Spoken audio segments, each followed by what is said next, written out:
everyone. Welcome back to my little soul food garden journey. If you're new here or just need a refresher, this whole project started with a simple goal, and that is that I wanted to grow a garden filled with ingredients that tell a story. Not just any story, but one that honors my roots. I'm working towards something I call a soul food Sabbath. It's a special meal that's just for me, filled with rest, reflection, and ancestral connection.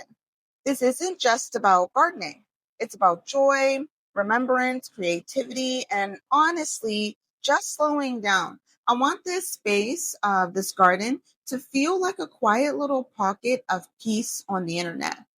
So, my hope is that when you click on these videos, you feel interested, maybe even excited to explore your own roots, your own food stories, or maybe even start your own little garden. So, if I had to sum it up in one sentence, the soul of my soul food garden is simple, and that is that it's about exploration and curiosity. Now, if I'm being honest, since my last update, I can't say much has changed in my spirit. I haven't been tending to my plants as much as I should. Life got a little busy and my energy got a little low, but that's part of the journey too. And so you just show up when you can and letting yourself start again without any guilt. So that's what I'm going to do. So let me show you what's growing in my garden. That green thing is a shade cloth which protects my plants from getting too much sun, and before that all of my plants were burning. So what you're seeing here is that I decided to add some onion bulbs because I remembered that onions can help deter bugs, and what I planted them next to were my sweet potato vines, my black-eyed peas, and my okra, and I'm just hoping it will help deter the bugs. Here is an update on my black-eyed peas. They're doing very well. They sprouted so quickly. I'm so proud. This is my sweet potato, and it's doing so well. Look at them. They're so cute, the leaves. One of them didn't survive in the middle, but I'm going to go ahead and replace that. And you're going to see that here. I still have that sweet potato growing vines, so I'm going to take one of the longer vines with the leaves, and I'm going to plant that in the spot where the first one had passed away. So that's what you're seeing here. From what I read, sweet potatoes are really resilient. I'm not sure why the first one passed, but it's okay. We're going to go ahead and replace it with this long vine, and I hope to see it flourish. Watermelon to cabbage. Not everything goes according to plan. I was growing potatoes in here, and as you can see, I was a little negligent. So I'm just going to go ahead and take all of these potatoes out because I want to grow watermelon in here. So that's what you're seeing now. And I was surprised to see little baby potatoes were growing, even though I had been so negligent. And that's what I'm showing you here. It was exciting and disappointing to see. I didn't think anything was growing in there because I wasn't watering it or taking care of it, but there were quite a few little baby potatoes there.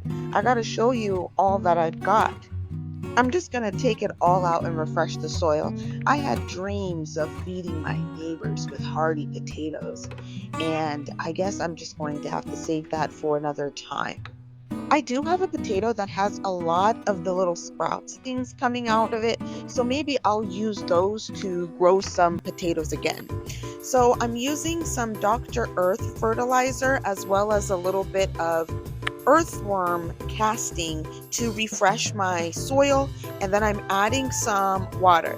I think the soil is healthy, no bug infestation, no fungus, no worms, none of that. So I'm just gonna mix it up really quick and get it ready and prepared to add the watermelon. And I'm doing sugar baby watermelon since I was gonna plant so late in the season, but to my disappointment, the seed packet was empty. Okay, I don't know what's going on. I need to send a complaint to Lowe's, but I have no watermelon seeds, so I decided to do cabbage instead. And I'm gonna plant the cabbage in the middle, and on the surrounding on the outside, I'm going to plant some basil. I'm hoping that can also help deter any bugs. Admittedly, it is a little early in the season to be planting cabbage. It's a little too hot, but I'm going to go ahead and take a chance and plant it early. Why start a soul food garden? Let's talk about why I started this garden. Now let's talk about why this garden means so much to me and why I started it in the first place. For me, this soul food garden is about connection.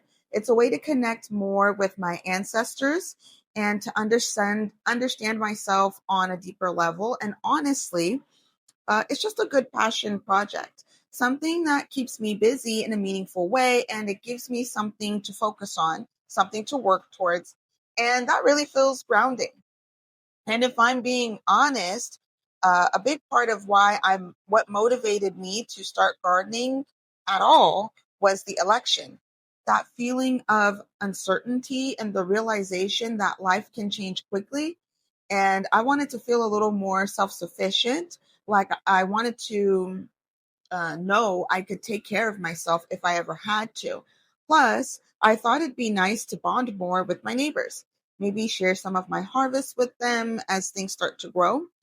And this garden also ties me back to my family, especially on my mother's side. When my mom cooked soul food, it meant something special. Those were the days we really gathered together, shared laughs, good food, and just good memories.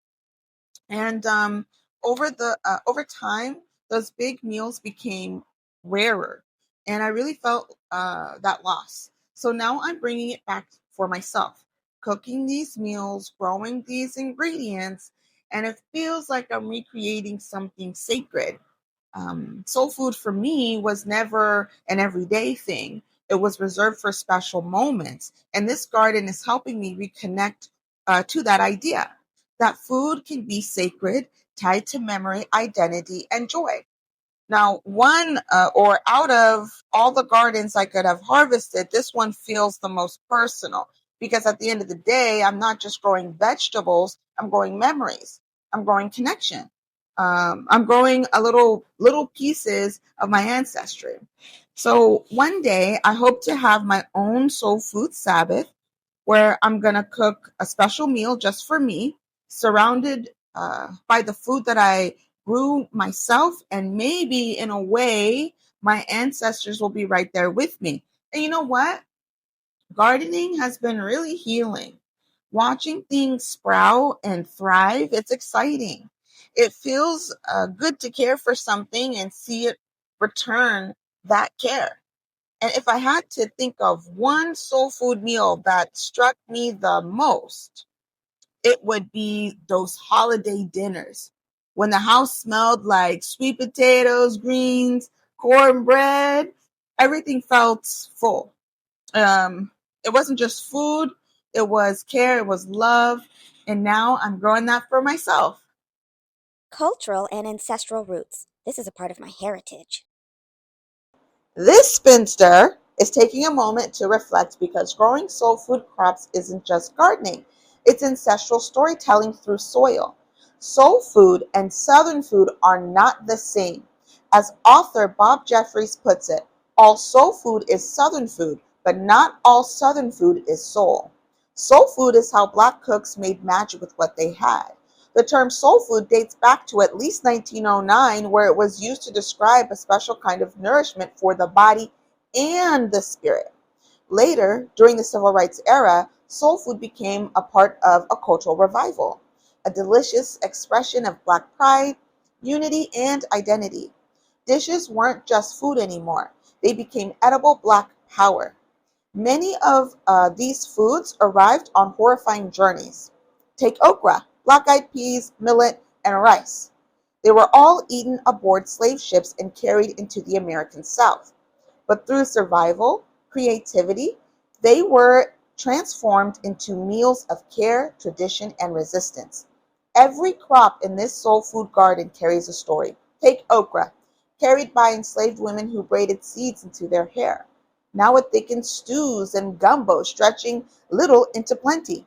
Or black-eyed peas, once livestock feed, turned into a symbol of good luck and resilience. especially eaten on New Year's Day, reminding us we've survived before and will thrive again. Sweet potatoes, native to the Americas, adopted as a nourishing substitute for West African yams. From mashed to candied, these anchor many Southern staples. Watermelon, complicated, joyful, and deeply rooted in Black rural life. Beyond harmful stereotypes, it remains a symbol of summer sweetness and survival. Collard greens, stewed low and slow, flavored with smoke and spice, bear a story of turning humble ingredients into something rich and sustaining. Cabbage, humble, affordable, and hearty, a working people's food, a soul food staple for centuries. And hibiscus, bissap, sorrel, and crimson tea, beloved across Africa, the Caribbean, and Black Southern kitchens. When this spinster plants these seeds, it's more than food, it's connection, it's memory, it's resistance, and above all, it's joy. Ancestral connection. This is how I can better understand my ancestors. So, this Spinster Soul Food Garden isn't just about food, it's about connection. Connection to land, to history, to people who came before me. Every seed planted is a step back to my roots. Okra, black eyed peas, collard greens, these are not just crops. They are living threads that tie me to African and African American heritage. Every bite is history. Every harvest is remembrance. So my garden is a quiet but powerful act of honoring my ancestors, planting what they planted, cooking what they cooked, remembering what they survived. For me, this garden feels like a bridge connecting continents, generations, and lost traditions. My ancestors knew the land in a way that modern life tries to make us forget. They knew the rhythms of seasons, the language of plants, the healing power of the earth. And how does it feel? Well, honestly, it's a little exciting. It's exciting to eat what my ancestors might have eaten, to cook what they cooked. If my ancestors could see this spinster's little garden, some, containers in my patio, a few grow bags, hopefully they'd be proud. And I want them to be proud to see these traditions surviving even in the smallest of places. My garden teaches me humility too. My ancestors were strong. Me? I don't like bugs. I don't like being hot. And sometimes I wonder, could I have survived what they endured? Could I have matched their strength? I'm realizing that there's magic in nature and connection and memory, magic that my ancestors held, and magic that's still there, waiting to be reclaimed. Autonomy and community. Finding freedom in my soul food garden. Gardening is about so much more than food. It's about freedom. Even in a small apartment with just a few grow bags and planters, every seed planted feels like a little piece of autonomy. Growing food from scratch, tending each plant from beginning to end, it's like a little reminder that freedom can look like simple, ordinary acts. Freedom means knowing I can rely on myself. In this tiny apartment, life still grows. Like the sweet potato in the jar that I have. It's sprouting long vines that curl and twist in the sunlight. It's a little daily reminder to me of growth, beauty, and life in motion. Even in my small space, joy can bloom. And I'm not alone. The online coven is watching, cheering, and growing alongside me. You leave me comments and you check in for updates, and I can see that the energy has spread. So this isn't just a solo garden, it's a shared garden movement. To this spinster, the coven is more than just followers. It's a circle of people reclaiming joy, softness, and self sufficiency and independence in a world that tries to take those things away. So, this coven is about living happily and freely on our own terms. A soul food inspired cookbook. Let's take a look at what the future may hold. I've been thinking about what should come next, and it's not just harvesting these plants. I've been dreaming of making my own personal cookbook, something that keeps track of all the recipes I love, especially the ones I grow right here in my own garden. like a little archive of my favorite meals, soul food recipes, and things I make just because they bring me joy. It wouldn't be just recipes though. I'd include reflections, memories, little stories about where these foods come from, and even gardening tips I've picked up along the way. It'll be a mix of traditional dishes and modern spin-offs because this spinster loves the old school meals, but sometimes I'd like to put my little twist on things. I picture it as a cozy heirloom, like part cookbook, part diary, part love letter to soul food that's been passed down through generations. Something, it'll be something to keep for myself, but maybe others could enjoy it too.